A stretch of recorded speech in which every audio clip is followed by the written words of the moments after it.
So, this video, you've already seen our visits to Corfe Castle and Kingston Lacy as part of this video. That's right. So we're going to talk first of all about the first leg of our journey, and then in the second video we're going to talk about where we are now and what's happened since we arrived here. So it's August, it's therefore expensive, and it's this time of the year when you get the greatest benefit out of having a caravan, I think.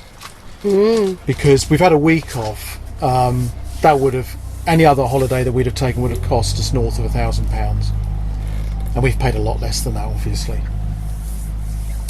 So before we we decided to have 3 nights at Sandford Parkdean, which is near Poole, near Wareham, that sort of, it's sort of Wareham, isn't it? It's Wareham more than anything else.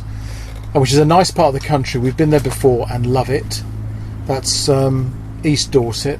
But before we went, we had a slight problem, which was would you like to describe what happened? I can't remember. Well, we went out, didn't we, to start getting bits ready in the caravan, and Kev was on the storage yard chatting to some other people in their caravan, and I went into that was it. No, I'm telling the story all wrong. We'd gone out to check that the back window where we had replaced the seal at the top, that it had stayed in. I remember what happened. And then I was just tidying up and putting a few bits away ready for the trip, opened the bathroom door and just thought something not right in here, and I went to put the fly screen up because it always falls down, and realised that the skylight wasn't there.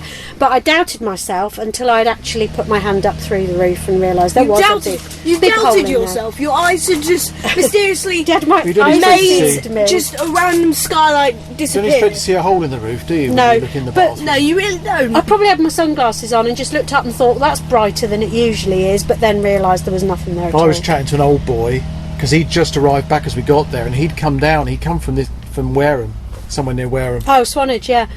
And it was really windy. It was a windy day. Yeah. I was asking about it, and Peter came running across and saying, the skylight's gone. And we went and we hunted, we could not find it, it had gone. No.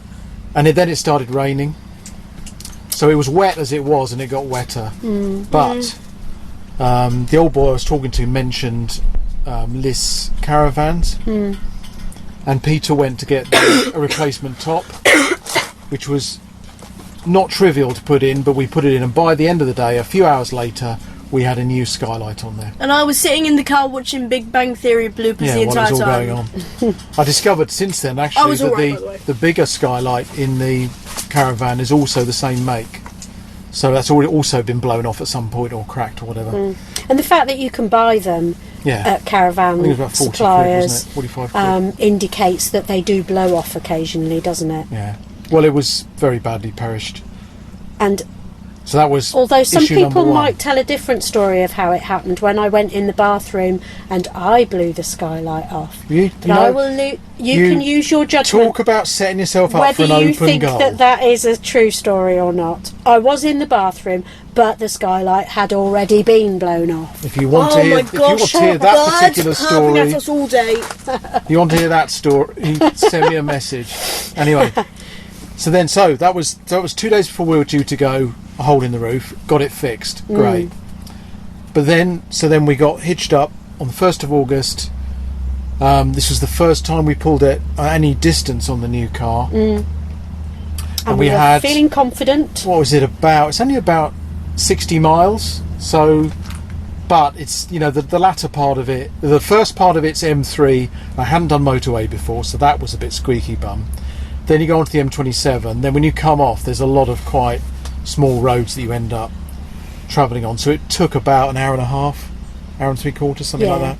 But one of the reasons it took that long. Well, we hadn't even got half a mile down the road from the storage yard, had we? Once again, watching Big Bang Theory the entire time. Yeah.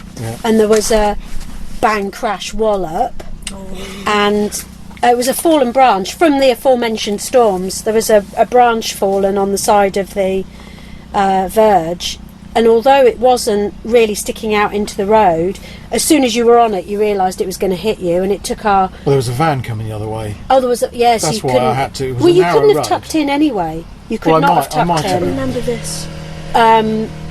but it took off our wing mirror, not fortunately the car wing mirror, only the extension, and scuffed the side of the Caravan. But we couldn't stop, because although it is a country lane, it's quite a busy one, isn't it? It's often used as a rat run, and people go really fast down there.